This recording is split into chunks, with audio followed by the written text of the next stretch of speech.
Hey everyone, and welcome back to Scrap Mechanic. In today's video, I wanted to do a little test on the wood harvester. Those of you that have been watching for a while, especially since I'll call it Season 1, my first survival world, will know of the wood harvester and all the other things I've been working on for survival. This is my developer world, but I've never actually used this properly. I've used it to get rid of a couple trees that were just in the way, and I've actually used it on creative more than survival to get rid of trees and wood that was in the way. But I don't know how efficient it is. I don't know if it was even really worth designing, I don't know if it's worth using, and so on. So I figure in this episode, why not see how good it really is. I can't even really remember the controls. So 1 is the door. So up to 5 should just be lights. So that'll be the signals. Lights, lights. 6 should be the front, which it is. And then 7 is the back. Forget what 8 does though. 8 is the work lights, and then 9 doesn't do anything at the moment. Okay, so let's bring this back up. I am about 1 minute and 40 now, so as of now, I'm going to start seeing how much of this I can clear out, starting with this tree. So enjoy a little time lapse.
Okay, so that's, I think, a little bit over the 10 minutes, but let's move over here and take a little look of how much I got. 5 and 8, there we go. And I should have taken a picture before and after, but either way, that's not bad. Especially when you usually use the hammer, especially right in the beginning. This is relatively cheap to build if you prioritize.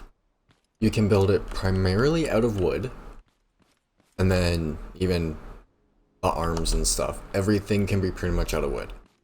And then once this is built, as you can see, it is, I feel, worth using, especially if you speed up the cutting attachment on the back just ever so slightly.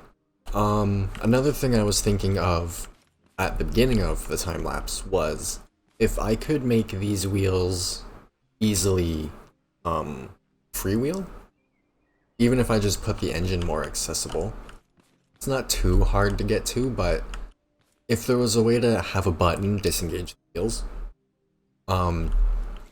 it'd be able to pull itself towards the tree easier, and the tree towards it, instead of dragging itself on the ground and so on and so forth. Just little things that can make it faster, but I like how convenient it is and how easy it is to use, because really, go up to a bunch of trees, cut the stump off, while it's processing the first one, go around with a hammer, knock down a couple other trees, make sure everything's going fine, and then just keep doing that, basically. I was looking over here because I was thinking of using, I don't have them in the chest on this one, but those of you that watch my survival, I sip really quick.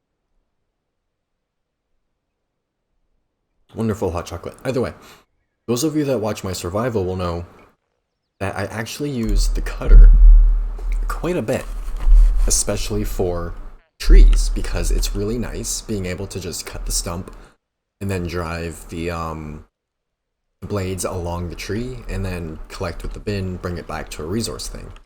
But so I was thinking of using that to just clear out a bunch of trees and then drive this and pick them up.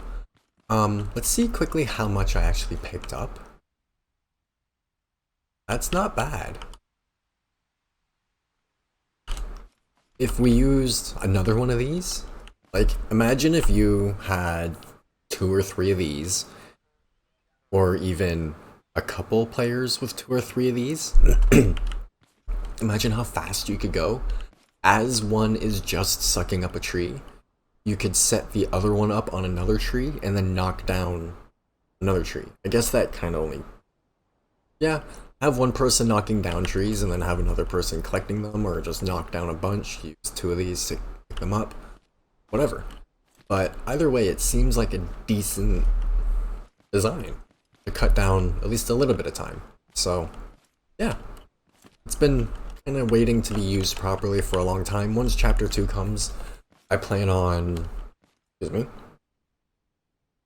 doing what I have here, using developer, putting in the things I use so that we can just explore and check stuff out. But either way,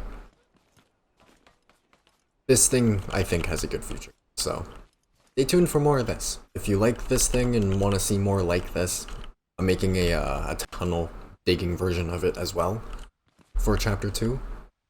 Because that thing is basically just simple tunnels getting around under the map. That wasn't designed for above map. That's designed for getting around under the map. That's designed for building, or not building, but living above the map and then parking in a tunnel, like parking lot, and living out of. Exploring with that. The Warthog's just a Warthog. That one's going to be the like actual pathway digging thing, but I still have to figure it out. But either way, if you have any questions, feel free to ask.